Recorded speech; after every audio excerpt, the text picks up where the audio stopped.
Assalamualaikum warahmatullahi wabarakatuh. Alhamdulillahirabbil alamin. Bismillahi tawakkaltu 'ala Allah. La haula wala quwata illa billahil aliyil azim. Alhamdulillah, berbahagia sekali pada hari ini saya dapat berbicara, menyampaikan sedikit tausiah di bulan suci Ramadan. Bulan suci Ramadan tahun ini sungguh berbeda dengan tahun-tahun yang lalu.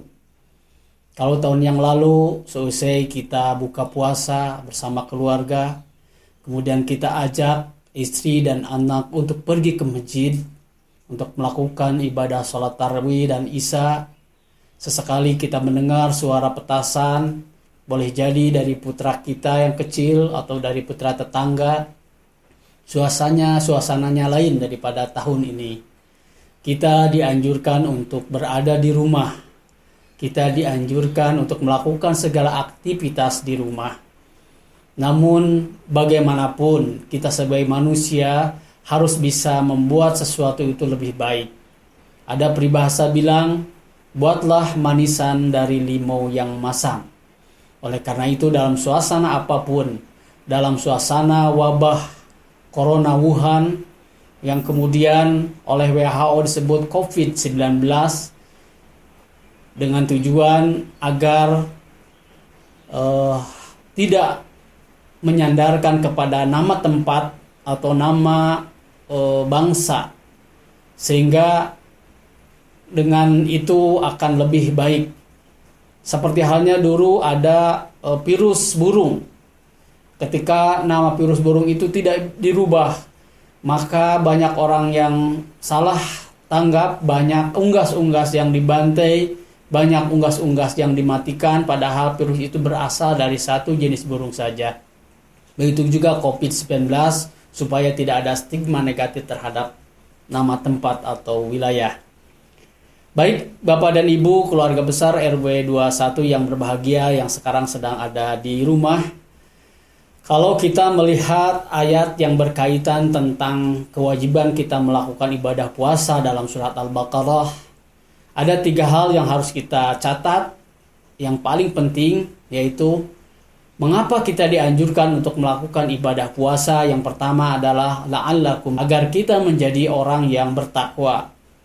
Kemudian di ayat berikutnya, di ayat 85 akhir, la'allakum tashkurun, bahwa agar kita menjadi orang yang selalu bersyukur kepada Allah. Kemudian di ayat yang 86-nya kita dianjurkan untuk menjadi, yaitu la'allahum yarsudun, agar kita semua menjadi orang-orang yang berada di jalan kebenaran. Baik Bapak dan Ibu, keluarga besar yang berbahagia, untuk menjelaskan tentang takwa ini memang sudah dijelaskan oleh para ustadz yang lain, sebelumnya oleh Pak Ustadz Mamat dan lain sebagainya, yang tentu saya akan menjelaskan hal sedikit tentang yang berkaitan dengan la'allakum tashkurun. Dalam ayat terakhir 1985 Al-Baqarah, A'udzubillahi minasyaitonir rajim, walitukmilul 'izzata walitukabbirullaha 'ala ma hadakum wa la'allakum tashkurun. Hendaklah kalian sempurnakan bilangan puasamu dan besarkanlah Allah atas petunjuknya agar kalian bersyukur. Takbir artinya membesarkan nama Allah dan mengecilkan segala sesuatu kecuali Allah yang maha besar. Dalam ibadah puasa, takbir kita praktekkan ketika kita menahan diri dari makan dan minum, maka kita saat itu sedang membesarkan Allah dan mengecilkan hawa nafsu untuk melakukan makan dan minum dan meninggalkan sesuatu yang tercela.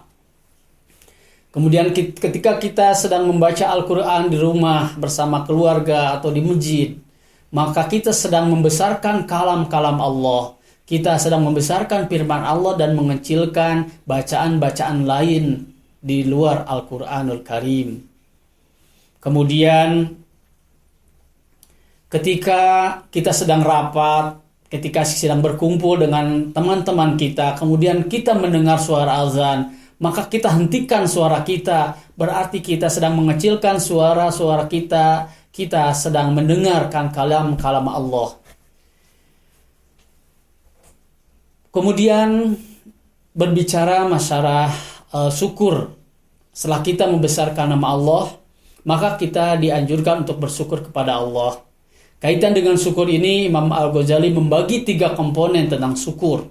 Yang pertama adalah ilmu.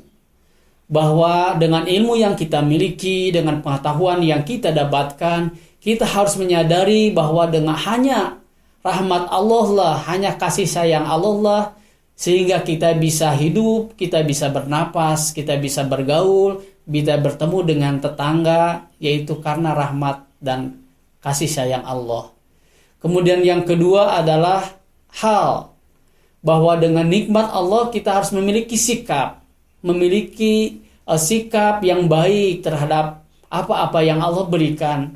Kadang-kadang kita tidak memintanya, Allah memberikan sesuatu yang terbaik, Allah memberikan jalan yang terbaik. Itulah bagaimana kita harus bersikap terhadap nikmat Allah itu, yaitu dengan mengucapkan syukur alhamdulillah kepada Allah Subhanahu wa taala. Dengan komponen syukur yang ketiga adalah amal, bahwa syukur nikmat yang diberikan kepada Allah kepada kita ini harus kita wujudkan dengan amal perbuatan, dengan seluruh anggota tubuh kita. Ketika kita mendapatkan rezeki yang lebih, ketika kita menjadi orang yang lebih super, lebih kuat daripada orang lain, maka kita harus menyumbangkan segalanya dalam bentuk amal perbuatan. Rezeki yang kita dapatkan ada sebagian untuk orang miskin, untuk orang yang duafa, untuk orang yang lemah. Oleh karena itu, kita salurkan, kita berikan. Itulah amal syukur yang kita lakukan. Jamaah keluarga besar RW 21 yang berbahagia, itulah sedikit tausiah tentang syukur nikmat kepada Allah. Mudah-mudahan kita semua dalam suasana yang seperti ini, kita bisa membuat sesuatu yang terbaik. Jadilah manusia yang bermanfaat bagi orang lain. Jadilah manusia yang bisa membuat sesuatu terbaik dari suasana yang sempit. Terima kasih atas segala perhatiannya. Wabillahi taufiq wa hidayah. Wassalamualaikum warahmatullahi wabarakatuh.